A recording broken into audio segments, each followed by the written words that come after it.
पाहायला गेलं महाराज तर कैलासवासी सुभाबाई यांच्या प्रथम वर्ष श्राद्धानिमित्त कार्यक्रम आहे। मग बघा आपण या ठिकाणी वर्ष श्राद्ध हे कुटुंब साजरी करत आहेत। का वर्ष श्राद्ध साजरी करत आहेत? कारण याचं कारण असं आहे की ज्या आई वडिलांनी आपल्याला लहानाचं एवढं मोठं केलं महाराज, त्या आई वडिलांसाठी एवढी विधी तरी करणं महत्वाचं आहे। कारण आपण जर ह्या विधी जर केल्या नाहीत तर ते वरती गेलेले जे काही आई वडील असतात, जे काही पित्र असतात महाराज, ते आपल्याला शाप देतात। आणि आपण जर ह्या विधी जर केल्या महाराज तर जे वरती गेलेले जे काही मातृपितृ असतात ते आपल्याला आशीर्वाद देतात। तो का म्हणे पितर आशीर्वाद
वरती गेलेले जे काही पित्र असतात ते आपल्याला आशीर्वाद देतात। कारण ते वरतून पाहत असतात की आपण खाली काय काय करतोय। पाहता ती स्वर्गीचे पूर्वज वंशबद्ध राजा भावा कोण। ते वरती गेलेले जे काही पित्र असतात महाराज ते वरतून पाहत असतात की आपण खाली ह्या विधी करतोय की नाही, म्हणून ह्या विधी करणं गरजेचं आहे। विठ्ठल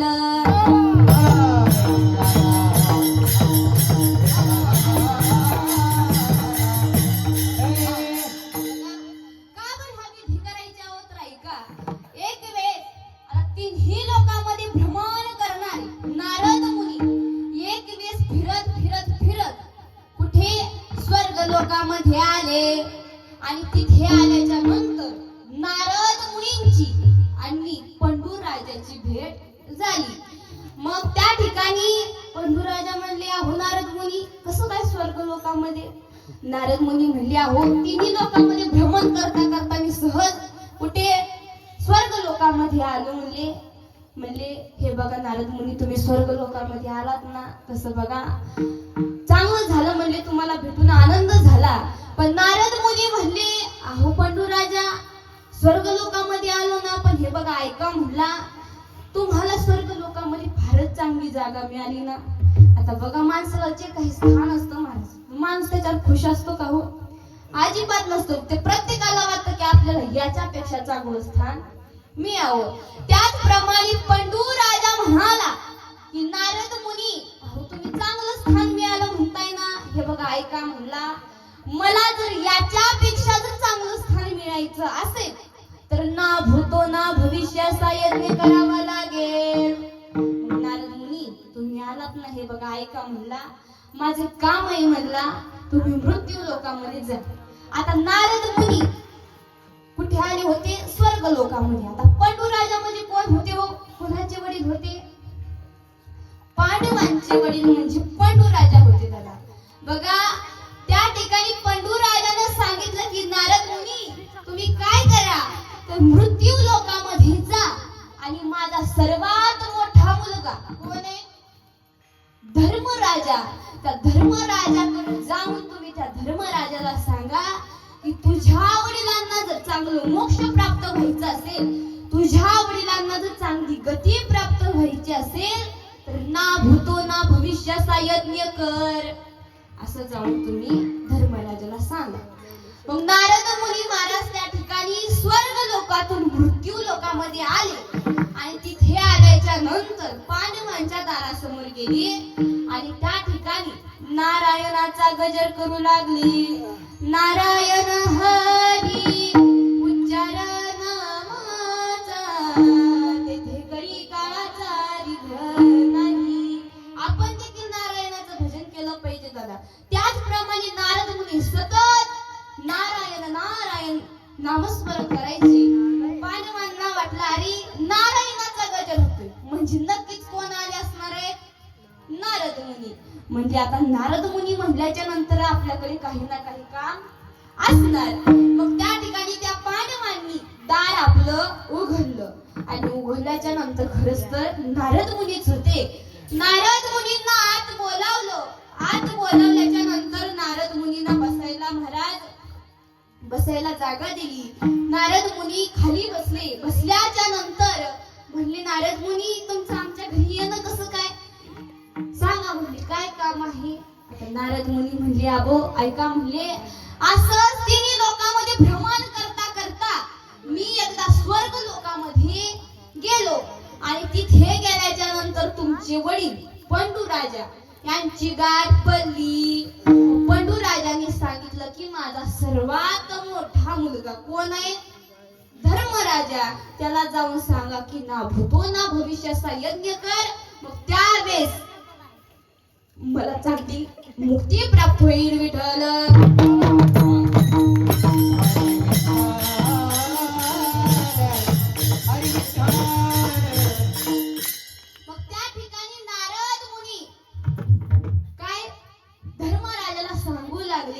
पंडूचा निरोप नारदानी सांगितला, राजा सुयोधनाचा वेध धर्मानी केला. सोन्याच्या नांगरान पृथ्वी नांगरली, राजा सुयोधनाची तयारी धर्मानी केली. सोन्याच्या नांगरानं पृथ्वी नांगरली. हो कशाच्या? सोन्याच्या नांगरानं पृथ्वी नांगरली.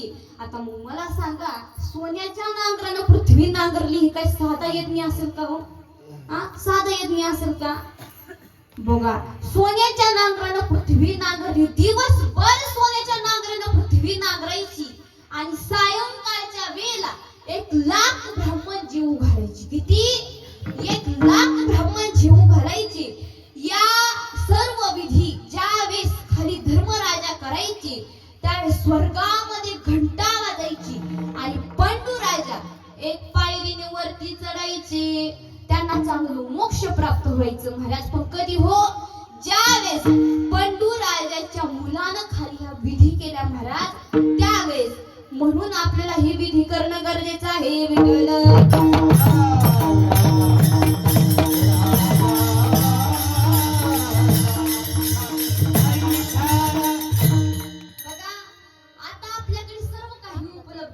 बरोबर ना? कोण कीर्तन ठेवतं, बरोबर कोणी प्रवचन ठेवतं, सर्व काही आजकाल उपलब्ध आहे आपल्यापाशी.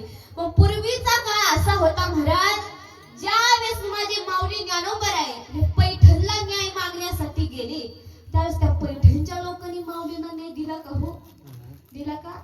अजिबात दिला नाही दादा. त्यावेळेस माझी माऊली परत येण्यासाठी निघाली. येत असताना एक शेतकरी गाठ पडला आणि माऊलींना म्हणला हो माऊली आता तुम्हाला तर न्याय दिला नाही माऊली, आता राहणार कुठे? काय म्हणावं माझ्या माऊलीनं? माऊली म्हणाली अहो एवढी मोठी पृथ्वी आहे ना, ह्या पृथ्वीवरती आम्ही राहणार. हो या पृथ्वीवरती. अहो माऊली खाणार काय? माऊली म्हणते अहो वाहणारा वारा आहे ना वारा, आम्ही वारा खाणार. माऊली थंडीचे दिवस आहे, अहो पांघरणार तरी काय? तर त्या ठिकाणी माझ्या माऊलीने सांगावं, अहो एवढं मोठं हे आकाश आहे, हे आकाश आम्ही पांघरणार हो आकाश. असं त्या माऊलींचे शब्द ऐकताच महाराज शेतकऱ्याच्या डोळ्याला पाणी आलं. शेतकरी म्हणाला, माऊली चला म्हणला तुम्ही आमच्या घरी राहा. बघा माऊलींना घेतलं. निवृत्तीराय, मुक्ताबाई, सोपान काका ही चारही भावंड त्या ठिकाणी त्या शेतकऱ्याच्या घरी गेले. ज्या शेतकऱ्याच्या घरी ही चार भावंड गेली होते ना दादा, बघा त्याच शेतकऱ्याच्या वडिलांचं उद्या श्राद्ध होत. मग ह्यानं काय केलं, गावातल्या 500 ब्राह्मणांना आमंत्रण दिलं. कशासाठी? जेवण्यासाठी. बर का, कशासाठी? जेवण्यासाठी 500 ब्राह्मणांना आमंत्रण दिलं. बघा 500 ब्राह्मणांचं स्वयंपाक या शेतकऱ्यानं महाराज रात्रभर जागून केला हो. 500 ब्राह्मणांचा स्वयंपाक केला. सकाळ झाली. सकाळ होताच हा शेतकरी ब्राह्मणांच्या घरी गेला आणि ब्राह्मणांना म्हणाला, ब्राह्मणदेव चला म्हणला आमचा स्वयंपाक तयार आहे, चला जेवायला चला. ब्राह्मण म्हणले, अरे तुझ्या घरी जेवायला आम्ही आज अजिबात येणार नाही. म्हणले, अहो का? अहो मी 500 ब्राह्मणांचा स्वयंपाक केला. म्हणले, अरे तू त्या संन्यासाच्या कार्ट्याला तुझ्या घरामध्ये घेऊन बसलाय ना, आम्हाला जेवायला चल म्हणतोय, आम्ही अजिबात येणार नाही. शेतकरी म्हणला, अहो तसं करू नका ना, मी 500 ब्राह्मणांचा स्वयंपाक केला हो, चला ना. पण ब्राह्मण काही ऐकत नव्हती महाराज. शेवटी ह्याला हाकलून बाहेर काढलं. हा घरी आला. परत थोड्या वेळात थांबून परत त्या ब्राह्मणांकडे गेला आणि म्हणला, अहो ब्राह्मणदेव चला ना, 500 ब्राह्मणांचा स्वयंपाक केला, माझ्या वडिलांना चांगलं मोक्ष प्राप्त होणार नाही हो, चला ना. अहो चला, त्यांना चांगली गती मिळणार नाही. महाराज त्यावेळेस तर त्या ब्राह्मणांनी त्यांना महाराज लाथा मारून घराबाहेर काढलं. मग आता हा शेतकरी आला घरी, एका कोपऱ्यामध्ये जाऊन बसला. तिथे बसलेला पाहून, उदास मनानं बसलेलं पाहून माझी माऊली जवळ गेली. माऊली म्हणाली, अहो काय झालं, एवढं उदास का बसलाय? मग त्यावेळेस माझ्या माऊलीनं म्हणावं, अहो काय झालं? तर त्यावेळेस शेतकरी म्हणाला, अहो माऊली ते ब्राह्मण असं म्हणले हो.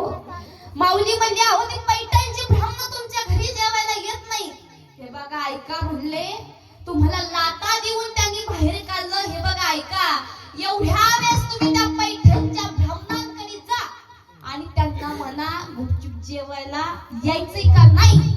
आणि ते जर जेवायला आले जर नाही तर हे बघा ऐका म्हणला, ते जे पैठणचे ब्राह्मण आहेत ना, त्या पैठणच्या ब्राह्मणांच्या मेलेल्या बापांनाच मी या ठिकाणी जेवायला बोलवतो.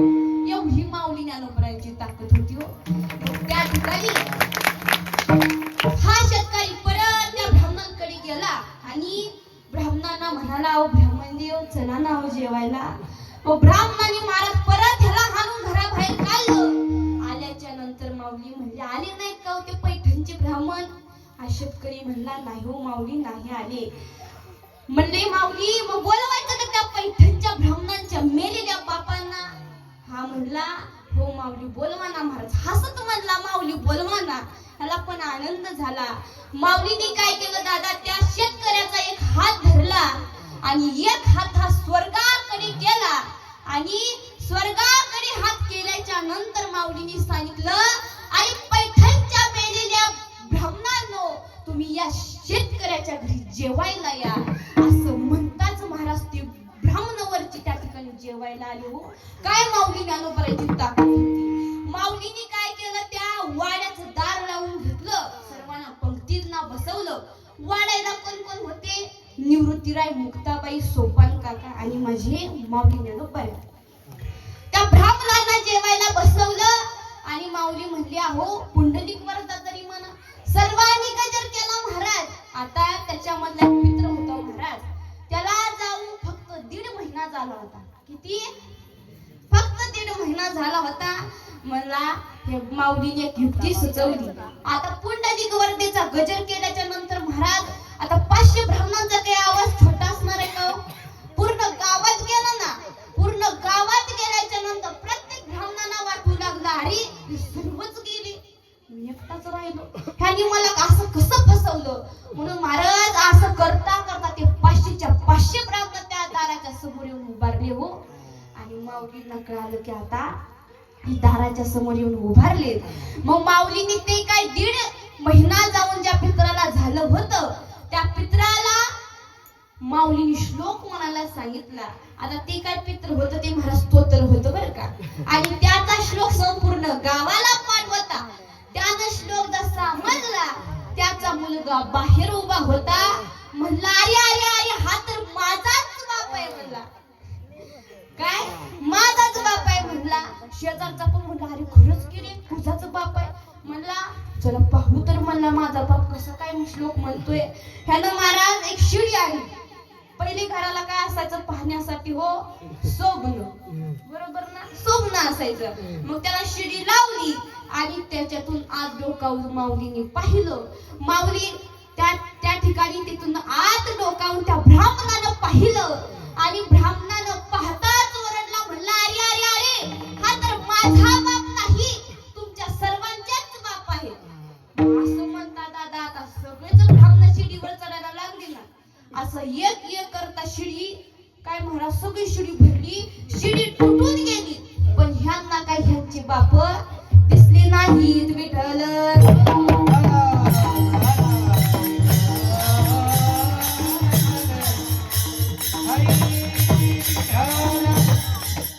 बघा त्या शेतकऱ्याच्या बापाला चांगलं मोक्ष प्राप्त व्हावं म्हणून माझ्या माऊली ज्ञानोबरायानं साक्षात काय त्या पैठणच्या ब्राह्मणांच्या मेलेल्या बापांना जेवायला बोलवलं दादा.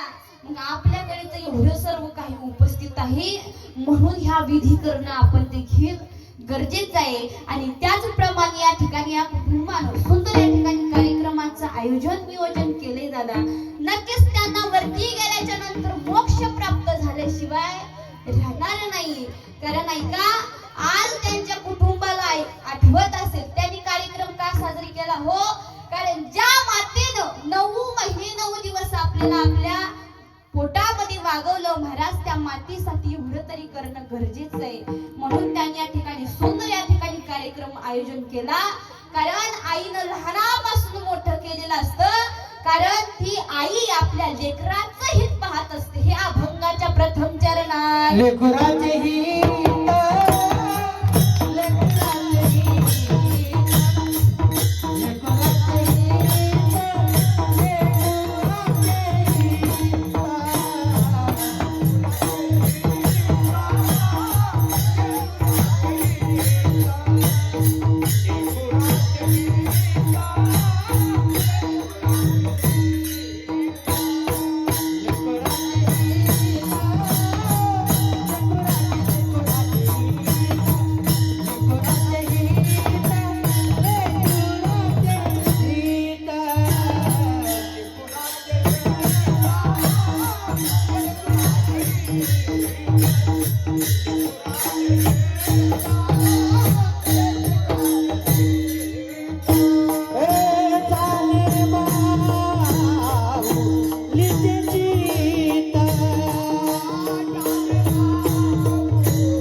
जोरदार टाळ्या वाजवा.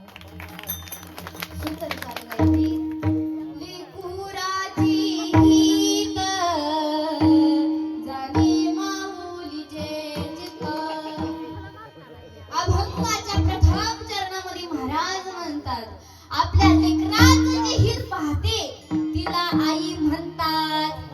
पण हो आपल्या लेकराचं हित पाहते तिला आई म्हणतात दादा. किती आपल्या लेकराचं हित करावं महाराज त्या मातेनं. ऐका तुम्हाला प्रसंग सांगून जाईल. एक कुटुंब होतं दादा आणि त्या कुटुंबामध्ये 2 सख्खे भाऊ राहत होते. अगदी प्रेमानं महाराज सुखाचा संसार त्यांचा होता हो. पण त्या घरामध्ये काही कारणानं उद्दिष्ट निर्माण झालं आणि एक कुटुंब त्या ठिकाणी शेतामध्ये येऊन राहू लागलं. लक्ष देऊ नाही का? एक कुटुंब शेतामध्ये येऊन राहू लागलं. पती पत्नी आणि त्यांचा एक छोटासा 4 वर्षाचा मुलगा त्या कुटुंबामध्ये राहत होता. परंतु ऐका, कोर्टामध्ये केस चालू होती. कोर्टाची तारीख पडली. आता उद्या कोर्टाची तारीख पडली होती. आज बाप हा सर्व काही आवरू लागला, कोर्टाकडे जाण्याची तयारी करत होता. पण ऐका, तयारी करत असताना महाराजांना सर्व काही आवरलं. उद्याचा दिवस उजळला. बापानं सर्व काही तयारी केली. त्या गावामध्ये महाराज आपल्यासारख्या 3 बस होत्या हो. एक म्हणजे सकाळची 7ची, दुसरी म्हणजे दुपारची 12ची आणि तिसरी म्हणजे सायंकाळची 5ची. या 3 बस शिवाय त्या गावामध्ये बसच नव्हती महाराज. आणि सकाळी सर्व काही आवरलं आणि सकाळच्या 7च्या बसनं त्या ठिकाणी बाप काय हो कोर्टाकडे जाण्यासाठी निघाला. पण ज्यावेळेस बाप कोर्टाकडे जाण्यासाठी निघाला त्यावेळेस त्याचा 4 वर्षाचा छोटासा मुलगा होता ना, उठला आणि म्हणला, बाबा, अहो बाबा कुठे जाताय? बाप म्हटला, अरे बाळा बाहेर जातोय रे, गावाला जातोय.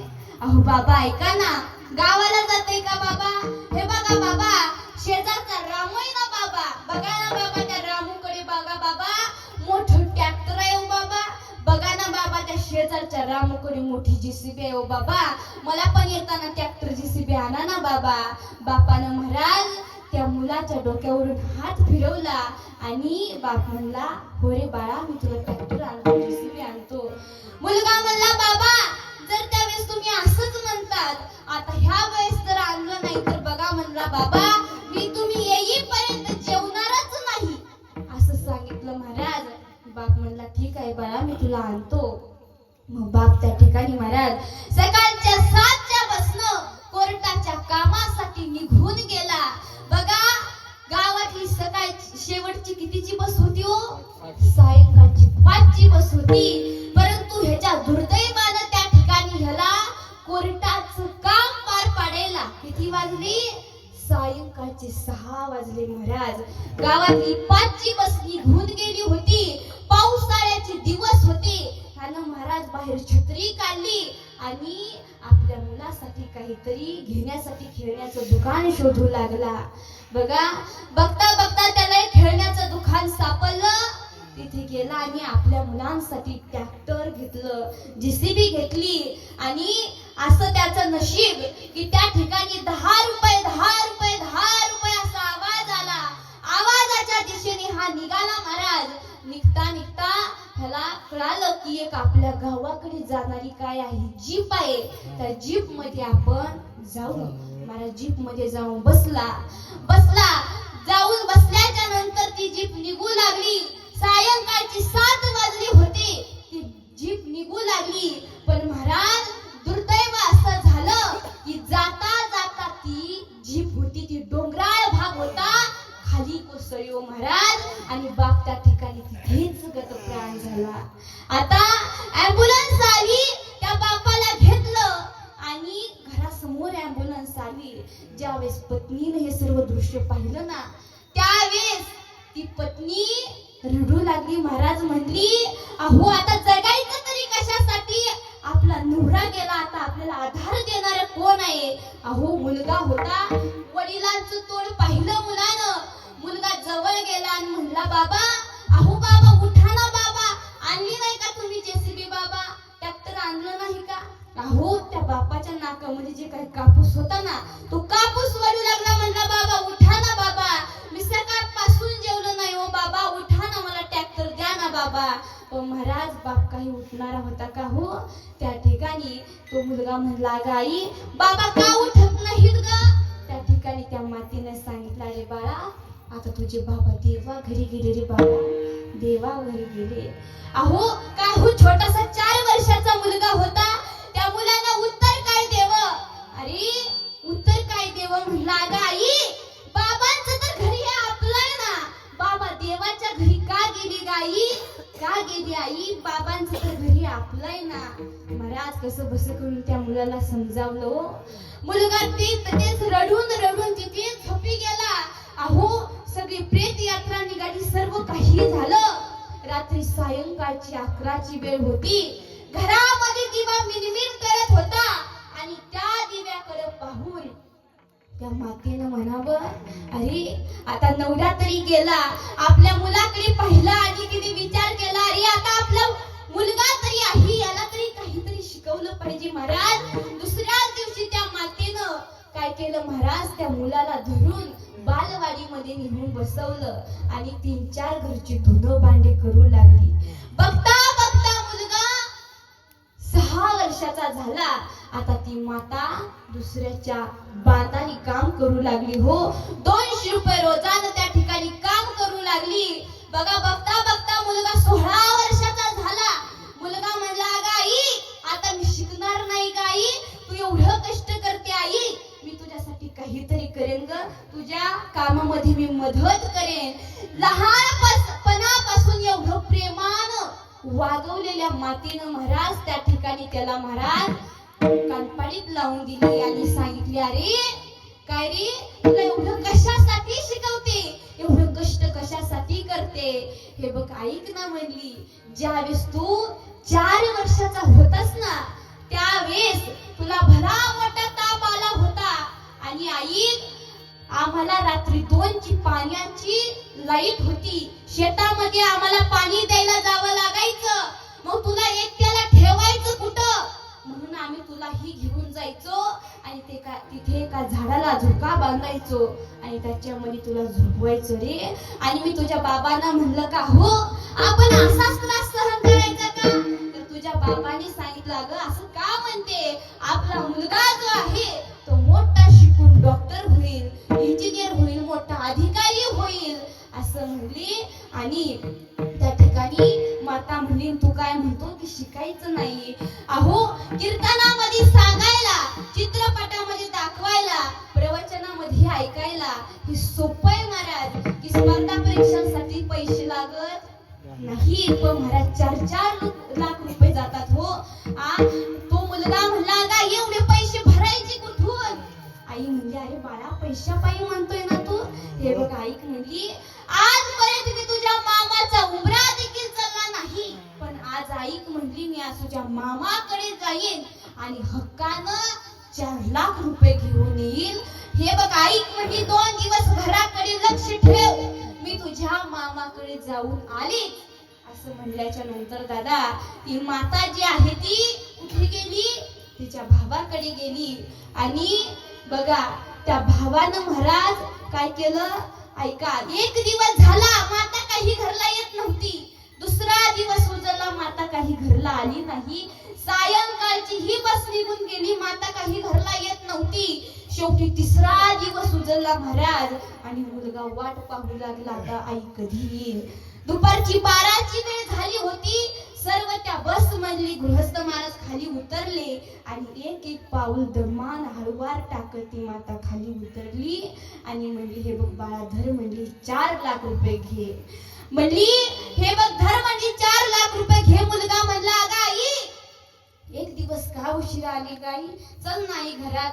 मग त्यावेळेस मातेनं सांगितलं की बाळा तू इथेच बॅग भरून तू पैसे घेऊन जा, तू इथून जोपर्यंत जात नाही तोपर्यंत मी घरात पाऊलच टाकणार नाही, असं त्या मातेने सांगितलं. महाराज मुलानं आता मुलाचं काही आई ऐकत नव्हती. आई म्हणली की तू जोपर्यंत जात नाही तोपर्यंत घरात येणारच नाही. मुलानं आपलं सर्व काही आवरलं आणि मुलगा बस मध्ये बसला आणि निघाला. महाराज आई घरात परत गेली. ऐका मुलगा इकडे शिकण्यासाठी गेला.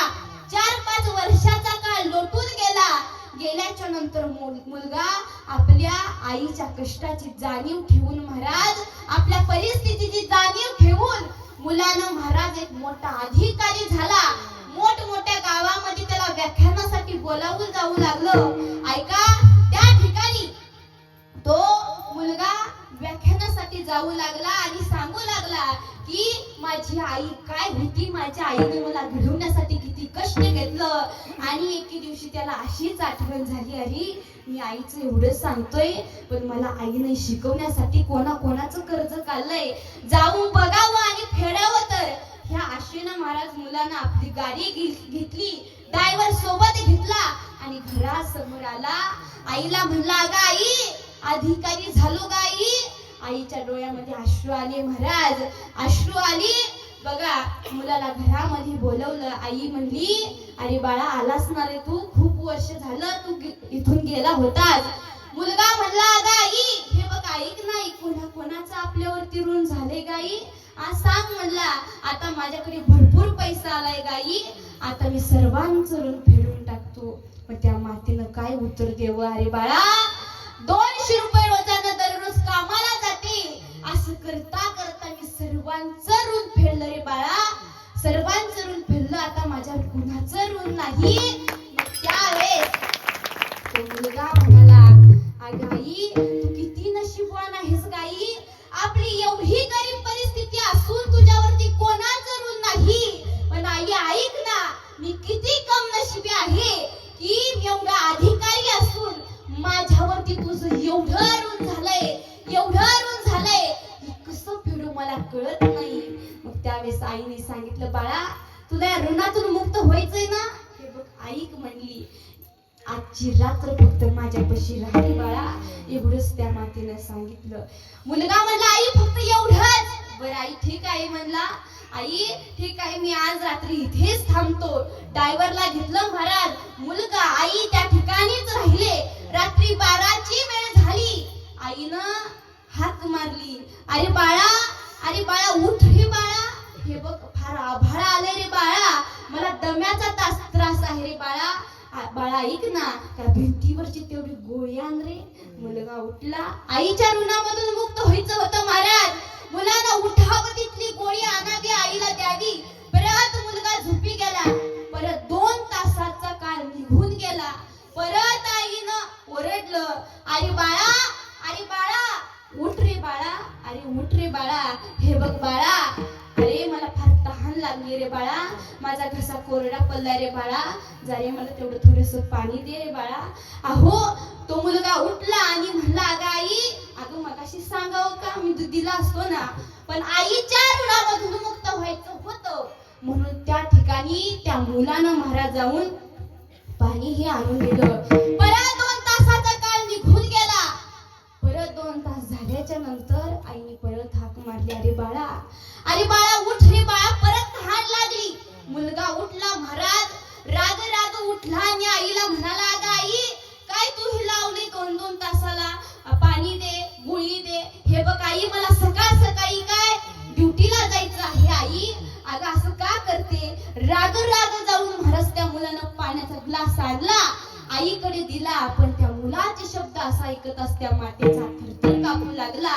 मातेनं तो ग्लास आपल्या हातामध्ये घेतला व तिच्या हातामधून तो ग्लास महाराज त्याच्या बिछाण्यावरती सांडला. हो, मुलगा ओरडला, अगं आई, काय केलं हे, आता झोपू तरी कुठे ग आई, तुला कसं काही कळत नाही ग आई, कसं काही कळत नाही. त्या मातेनं म्हणावं, खरंच रे बाळा, मला काहीच कळत नाही रे बाळा, खरंच मला काही कळत नाही. अरे बाळा, ज्यावेळेस तू लहान होतास, 4 वर्षाचा होतास ना आई, का आपण शेतामध्ये राहत होतो. आई, गावापासून शेत 2 किलोमीटर होतं.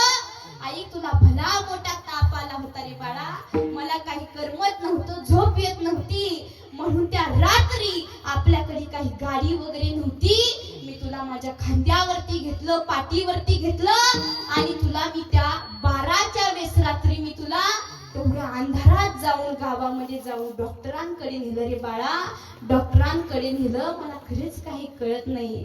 अरे बाळा, तुला गर्व झालाय ना, काय तुला गर्व झालाय ना बाळा. ऐक म्हणली, हे बघ बाळा, ज्यावेळेस मी तुझ्या मामांकडे पैसे मागायला गेले होते, त्यावेळेस तुझ्या मामाने मला पैसे दिले नाहीत रे बाळा, पैसे दिले नाहीत. मग मी घराची वाट न धरता तू माझ्या डोळ्यासमोर दिसत होता, तुझं शिक्षण कसं होणार.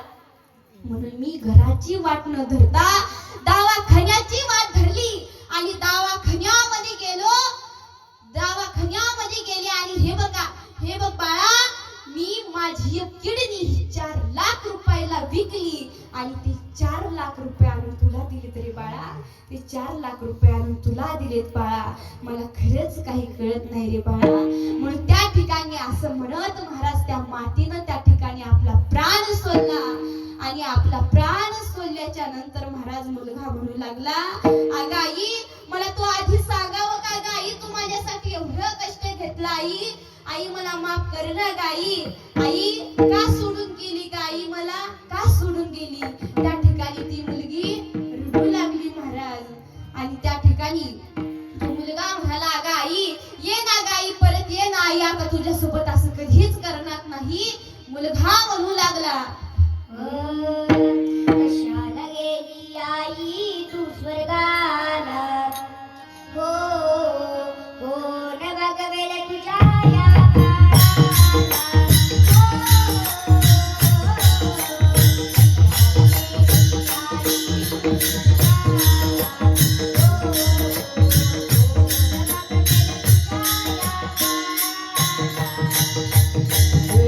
कशाला गेली आई तू स्वर्गाला, हो कोण बघवेल तुझ्या हो. कशाला गेली आई तू स्वर्गाला, हो कोण आहे तुझ्या बाळाला, हो.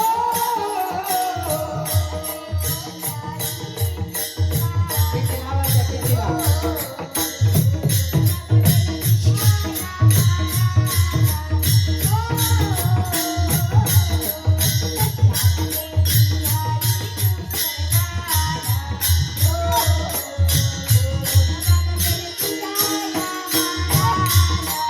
कशाला गेली आई तू स्वर्गाला, हो कोण आहे तुझ्या बाळाला, हो. कशाला गेली आई तू स्वर्गाला, हो कोण आहे तुझ्या बाळाला, हो.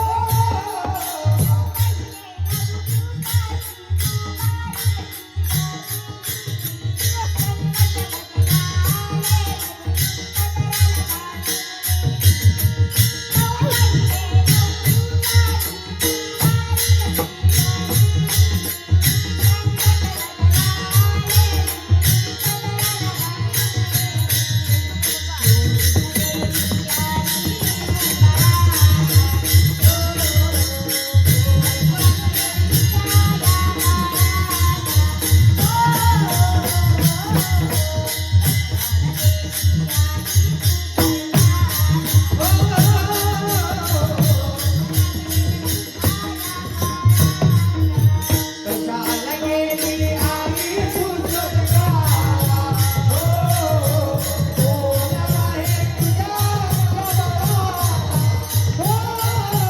कशाला गेली आई तू स्वर्गाला, हो कोण आहे तुझ्या बाळाला.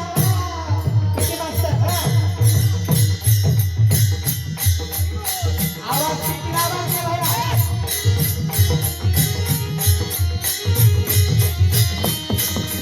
हाय हाय भगवान.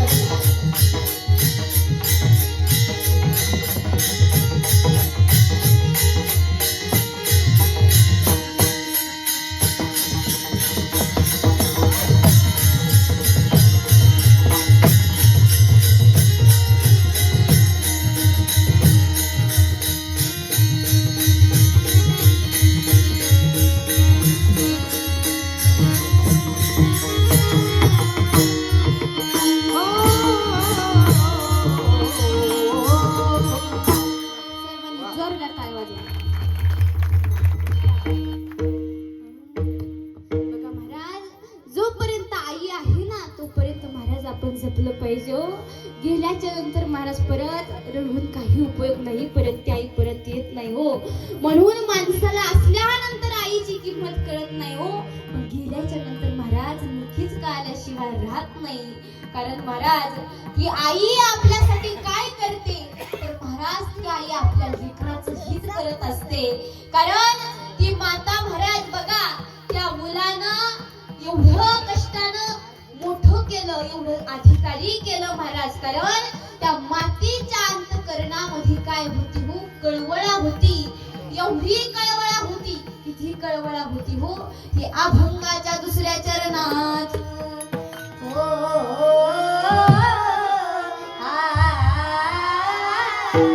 ऐशी गडबडाची ऐशी गडबड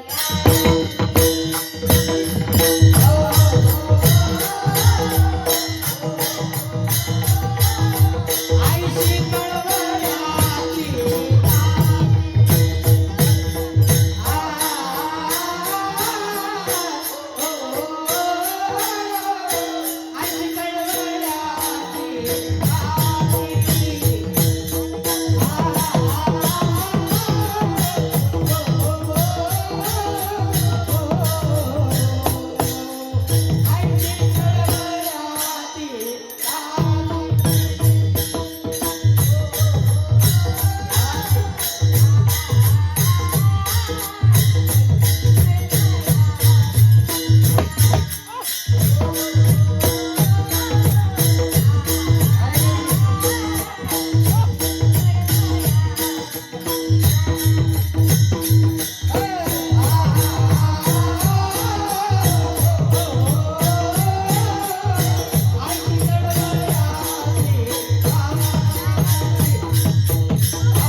आईची आई असते जिच्या अंतःकरणामध्ये कळवळ असते. आई म्हणजे कोण तर ऐका, आई म्हणजे भाजीतलं मीठ आहे, आई म्हणजे भाकरीचं पीठ आहे, आणि आई म्हणजे आपल्या सर्व गुन्हे माफ करणार एक हक्काचं व्यासपीठ म्हणजे ती आई आहे दादा. माझ्याची याची ती हो माझ्याची याची ती हो माझ्याची याची ती हो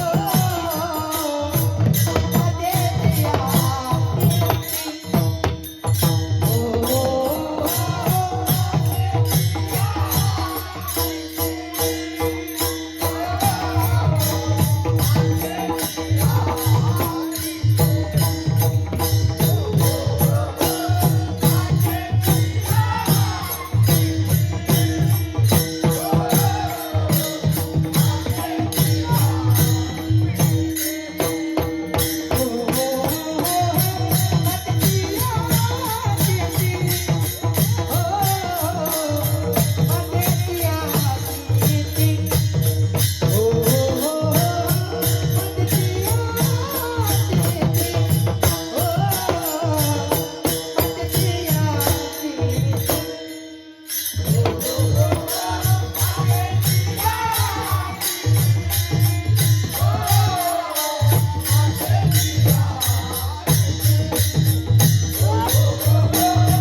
हो या जगामध्ये तुम्हाला म्हणाल ती गोष्ट मिळेल, पाहिजे ती गोष्ट मिळेल महाराज, पण एकदा गेलेली आई परत कधीच मिळणार नाही. अरे इस दुनिया में कौन सी चीजें जो यहाँ नहीं मिलती, यहाँ सब कुछ मिलता है लेकिन माँ नहीं मिलती दादा, माँ नहीं मिलती. म्हणून जोपर्यंत आहे ना तोपर्यंत आपण तिला सांभाळलं पाहिजे हो, तोपर्यंत. कारण ढगाळ गेलेला सूर्य परत दिसेल, पण मातीच्या आड गेलेली आई कधी दिसेल का हो? अजिबात नाही दादा दिसणार. म्हणून आहे तोपर्यंत सांभाळा. बघा आज या कुटुंबामधून या ताई गेल्या, आज त्यांच्या मुलांना मुलींना आठवत असेल अरे आपली आई काय होती, या ठिकाणी बसायची, या ठिकाणी उठायची, या ठिकाणी जेवायची, या ठिकाणी झोपायची. त्या जागेवरती गेल्याच्या नंतर महाराज आठवण आल्याशिवाय राहत नाही हो. कारण त्या मातीनं आपल्याला एवढं सांभाळलेलं असतं, बरोबर ना. त्या जागेवरती गेल्याच्या नंतर आपल्याला नक्की आठवण येते. परंतु आज यांना कितीही बोलवण्याचा प्रयत्न करा, आज येणार आहेत का परत? नाही दादा. परंतु महाराज एक कटू सत्य आहे, जायचं हे मात्र सत्य आहे दादा, बरोबर ना. पण फक्त प्रत्येकाचा काळ वेळ मात्र फक्त बदल आहे. आज ह्या गेल्या प्रत्येकाला जायचंय हो, फक्त काळ वेळ बदल आहे. फक्त उरत ते काय कसा होता कसे, बरोबर ना. उत्तमची उरे कीर्ती मागे, बघा फक्त कीर्ती मागे उरते. म्हणून मला जायचं हे मात्र सर्वांना आहे. कारण काळ जो आहे तो आपल्यावरती टपून बसलेला आहे. घडघडी काळ वाटा पाहायची,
गेल्याच्या नंतर एक ताई म्हणली, अहो ताई फार उशीर झाला हो म्हणली, आजच्या दिवस मुक्कामाला थांबा. म्हणलं बरं ठीक आहे. म्हणलं आम्ही मुक्कामाला राहिलो. मी म्हणलं अहो ताई तुमच्या इथं काहीतरी उशाला आहे का हो? महाराज त्या ताईनं पट्टा चालू केला म्हणा.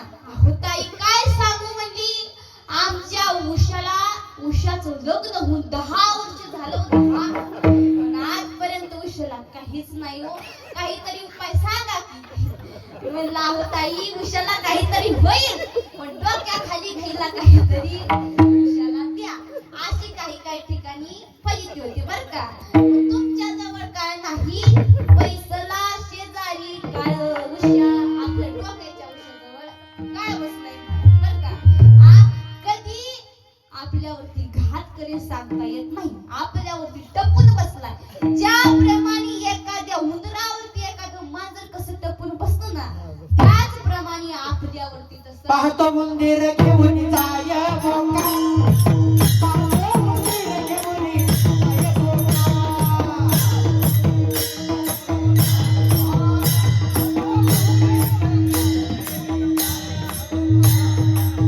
पाहतो मंदिर घेऊन जाय बोका. पाहतो मंदिर घेऊन जाय बोका. जाय बोका.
बघा ज्याप्रमाणे एखाद्या उंदरावरती जसं मांजर टपून बसलेलं असतं ना दादा त्याचप्रमाणे काळ देखील आपल्यावर टपून बसलाय हो.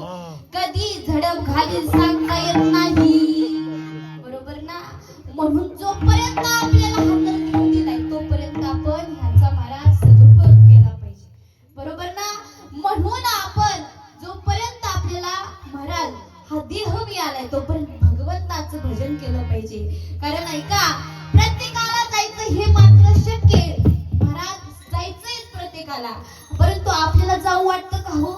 वाटतं का नाही. प्रत्येकाला वाटतं अरे देवानं मला मरण द्यावं पण जेव्हा मरण येतं तेव्हा नको बरोबर.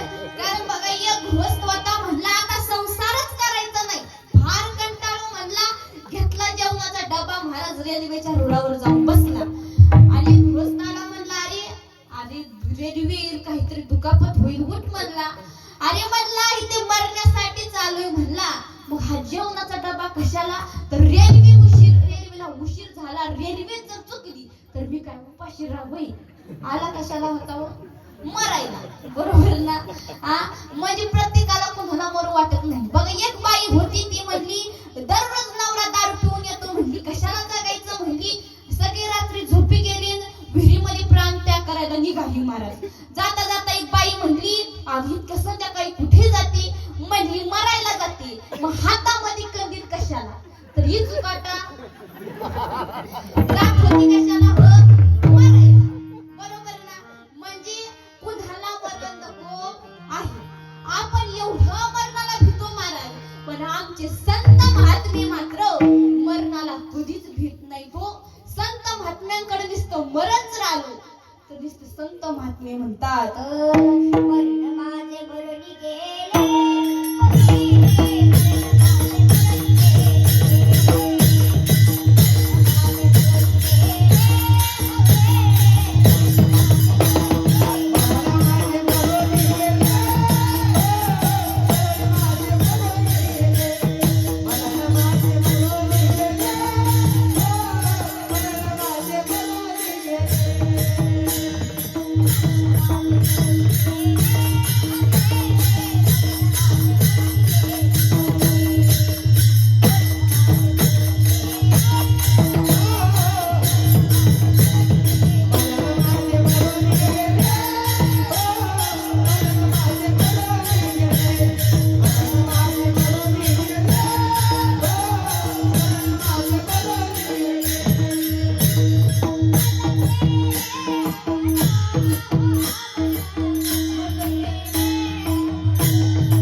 आवर म्हणली आता तुला जायचंय. हा म्हणला अरे मी तर 30 वर्षाचा आहे, मला का नेता यमराज? म्हणले मी तर फक्त 30 वर्षाचा आहे, अजून मला जगू द्या. पण यमराज म्हणले हे बघ म्हणले बाबा ऐक म्हणले 50 लोकांची यादी आहे. किती? 50. त्याच्यामधलं पहिलं नाव तुझंच आहे. आणि हे बघ ऐक म्हणले मला 49 लोकांना न्यायचंय म्हणले, लवकर लवकर तू आवर. काही ऐकत नव्हता, म्हणला न्यायचं ही माझ्या हातात आहे बाबा, तुझ्या हातात नाही. म्हणजे चल लवकर लवकर तू आवर म्हणले, आता आपल्याला जायचंय. महाराज ह्यानं सर्व काही आवर. हा जरा तरुण चालाक होता, म्हणला एवढं जायचंय ना आपल्याला, हे बघा ऐका म्हणलं जाता जाता आपण दोघं पण चहा पिऊन जाऊ. काय म्हणला? चहा पिऊन जाऊ. यमराज म्हणला अरे बाबा कसला भारी मनुष्य आहे, कधी आजपर्यंत कुणी चहा पाजला नाही, बसायला सुद्धा दिलं नाही, म्हणतो चहा पिऊन जाऊ. यमराजाला बसायला गादी दिली, यमराजाला पहिला पाणी दिलं महाराज, आणि हात करून चहा करू लागला. बघा चहा करत होता, चहा करता करता ह्यानं गुपचूप त्या यमराजाच्या कपामध्ये झोपेची गोळी टाकली आणि तो चहा आणून यमराजाला दिला. आता यमराजानं जसा चहा प्याला मला तसा यमराजाला झोपच लागली. तिथेच यमराज झोपी गेला.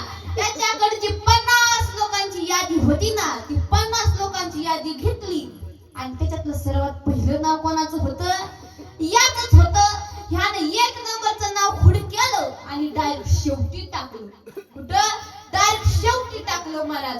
ऐका यमराज थोड्या वेळानं उठला, म्हणला अरे काय भारी मनुष्य आहेस रे तू. म्हणला हे बघ म्हणला तुझ्यावर मी अति प्रसन्न झालो. म्हणला आजपर्यंत मृत्यू लोकांमध्ये माझी एवढी सोय पुरीच केली नाही. म्हणला तू बसायला गादी दिली, पाणी दिलं, चहा दिला, झोपायला दिलं. अरे म्हणला काय तू भाग्यवान माणूस आहेस. हे बघ ऐक म्हणला आता मी 1 नंबर पासून सुरुवात करत नाही. म्हणला तोपर्यंत तू आराम कर, मी डायरेक्ट खालूनच सुरुवात करतो. विठ्ठल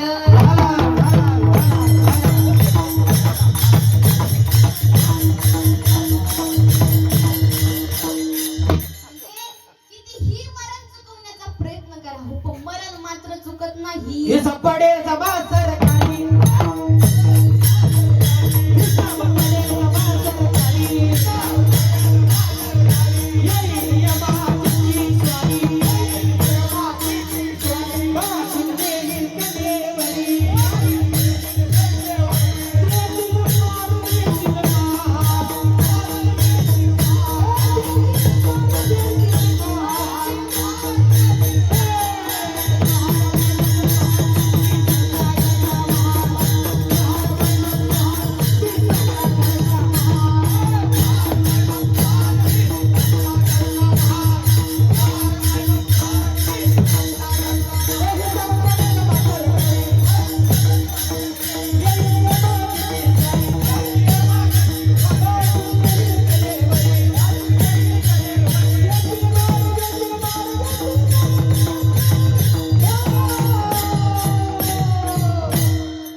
म्हणून ऐका हा जन्म मरणाचा जो काही फेर आहे महाराज तो असाच चालत राहणार आहे. कारण उपजिते नासी नासी रीती पदरूपी दिसे, हे घटिका यंत्र दैसे परी ब्रह्मिका. महाराज हा जन्म मरणाचा फेरा असाच चालू राहणार आहे. म्हणून जोपर्यंत भगवंतानी हा देह दिला तोपर्यंत भगवंताचं नामस्मरण करा. जेनी दिला देह भजन गमन. महाराज भगवंताचं आपण नामस्मरण केलं पाहिजे. म्हणून मागची पुढची फेट्यावाले टोपीवाले मिशावाले गंधावाले पदर घेतलेल्या बिना पदरावाल्या नक्कीवाले सर्वांनी